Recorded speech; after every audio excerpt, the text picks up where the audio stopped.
Hello, fourth graders. It's Miss Montagna, and I am sharing with you how I can show that I'm a fan of an author. So today, I want to share with you one of my favorite books, Pecan Pie Baby by Jacqueline Woodson. So I wrote down her name and I wrote down the name of the book, and I'm going to show you how I chose my favorite parts and how I shared them on my graphic organizer.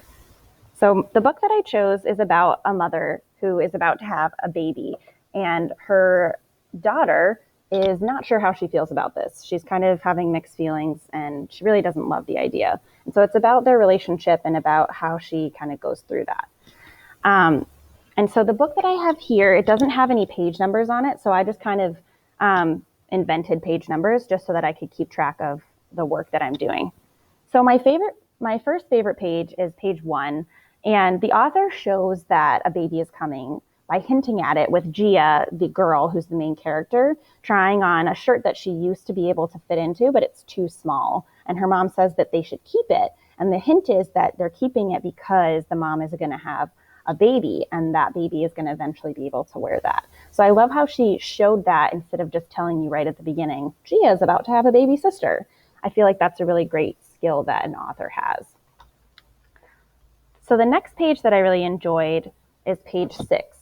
And on page 6, again, I'm seeing that the author is really showing instead of telling. She shows how much the mother loves her daughter by, after her sharing how she's feeling about having a baby sister, they enjoy a slice of pie. So the author uses some really nice descriptive language. She says, in the kitchen, Mama cut us a big slice. So you can tell it's not just like we ate pecan pie, right? The author is saying, cut us a nice big slice. It's like showing her big love for her daughter. So I liked that part.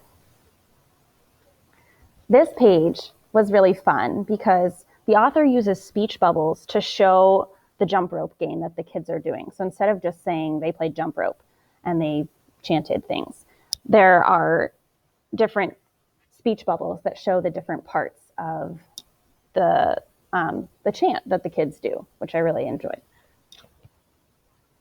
The next bit that I enjoyed was on page 12. So again, I'm really seeing that Jacqueline Woodson's doing a great job of showing instead of telling. So Gia is having a tea party with her aunties, and usually they sit and they enjoy it. But this time it says that they both drank their tea in one huge gulp and ate their toast in 2 bites without either of them saying to me, why, isn't the weather marvelous, dear lady? So here I can see that they're going from quickly drinking their tea to jumping in and having a conversation with Mama about the baby. And Gia is feeling upset about that. So we can tell that they're rushing through this tea party by the way that the author is describing it. Again, she doesn't say that, she just shows it. My other favorite part is during a Thanksgiving dinner that we see on page 23. And we kind of get a little sneak peek into Gia's perspective. So the author is showing us a lot of different perspectives throughout the book, but she kind of focuses in on Gia. And there's a quote here that I actually included the quotes in my graphic organizer so that my reader, whoever picks up my graphic organizer, would be able to kind of see what I mean when I'm describing my favorite part. So I included, I am so sick of that ding dang baby, I said. But I guess I didn't say it loud enough because everybody kept laughing and talking and making plans for when the baby got here. So I can imagine myself being in that situation where everyone else around me is talking and I say something that's important to me, but nobody responds.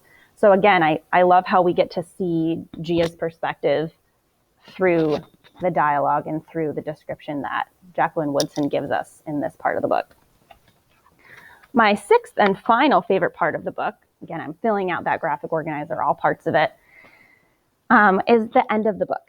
So Gia and Mom have this sweet moment where they share about how they're feeling about the baby coming and how things are going to change. And in the end, they both bond over the fact that they love pecan pie. So in the end, she ends it beautifully with them both enjoying pecan pie and thinking about how the baby might enjoy pecan pie someday. So that is my final favorite part of the book. And so you can see in my graphic organizer, I shared the different parts that I liked. And each of you is going to like different parts of your books for reasons that might be completely different from mine.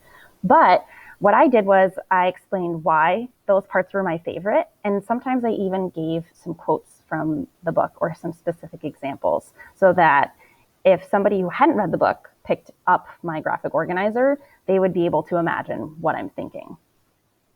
So we can't wait to see what you come up with We hope that you've been enjoying working on your author studies. We'll see you later.